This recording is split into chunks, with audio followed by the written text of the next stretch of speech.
From Anshei Sphard-Beth Emeth congregation, it's time to take 10 minutes for Torah with Rabbi Joel Finkelstein.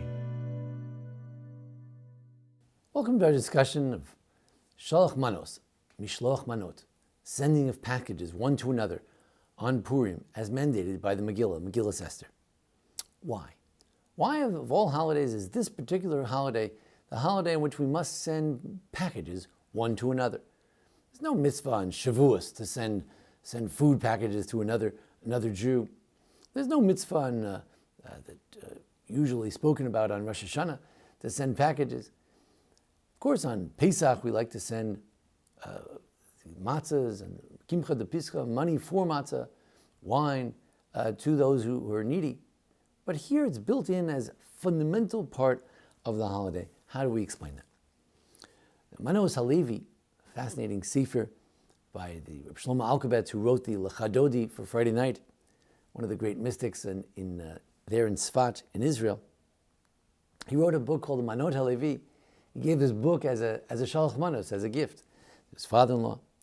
And there he writes that it's very simple. The Shalach Manos is an antidote to the notion that Haman said that we were Am Mefuzar Farad. Haman said that we were separated, we were diverse, we were not united. So we have to show, on the contrary, we are united as a Jewish people. We respect and appreciate and love each other, and we must show this, particularly on Purim, as an antidote to the enemy who claims that we are all disunited and separate. The second interpretation comes from a colleague of his, Rabbi Shmuel de Uzeda. Rabbi Shmuel de Uzeda was also a great mystic in the city of Tzfat, and he was famous for the work on Pirkei Avos known as Midrash Shmuel. So here in his commentary, he writes that after all, if we think about what was about to happen to the Jews, there were two things. Number one, they were going to kill us, but also ushlalam lavos.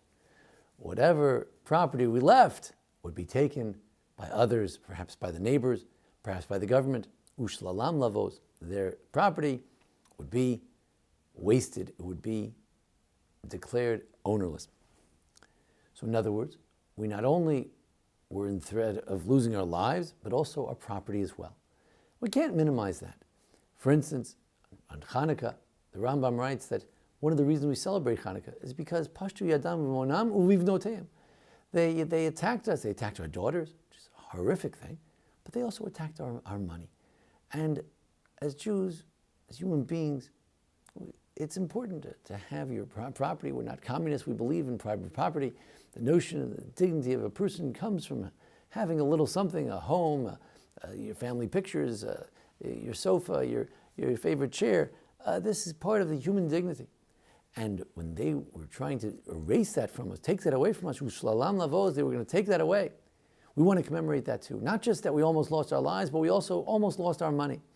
Not as important as losing your life, but it's also an important point that we regain not only our lives, but our dignity. Our property belonged to us. And that's a great miracle. If the enemy knew that if they killed us, they could take our property, after all, it's a lot of money to be had when you kill a lot of people and you take their property. But nonetheless, we were successful, we were victorious, and we regained our property. We must share that with others to recognize that we almost lost our property. We must share that with others. You can't take it with you. You share it with others. It's a beautiful way to show we appreciate everything that we have. Then we mentioned last week in another video, we mentioned the idea of vulnerability.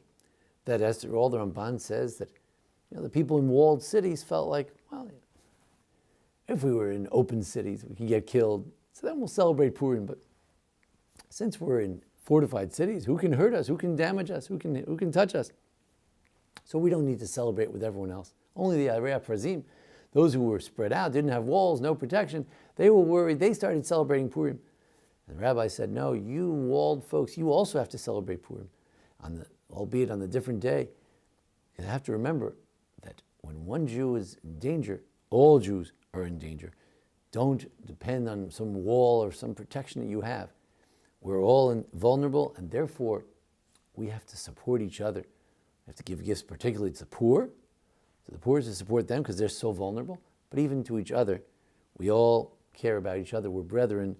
whether one is more vulnerable or less, we all share in that vulnerability. We're all in the same boat together.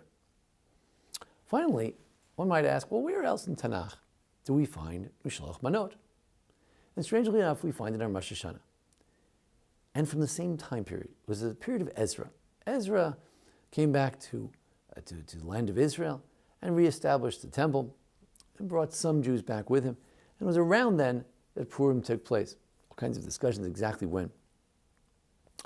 My teachers at Gush Etzion and Yeshivat Har Etzion suggested that, when it says in the Megillah that the Jews reaccepted the covenant at the time of Purim, it may not refer exactly to Purim, but the story of Ezra. That in the days of Ezra, the Jews clearly, on Rosh Hashanah, they read the Torah, they heard what was in it, and they reaccepted the whole covenant, the whole idea of the Torah.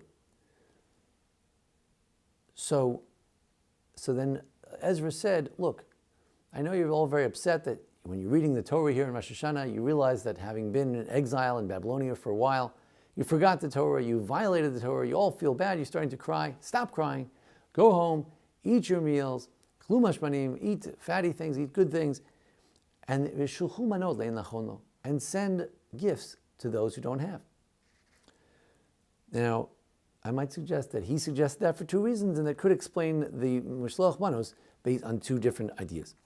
Number one, he was saying, it's Yantif, and on Yantif we send gifts to each other. If somebody doesn't have enough food for Yantif, you send it to him.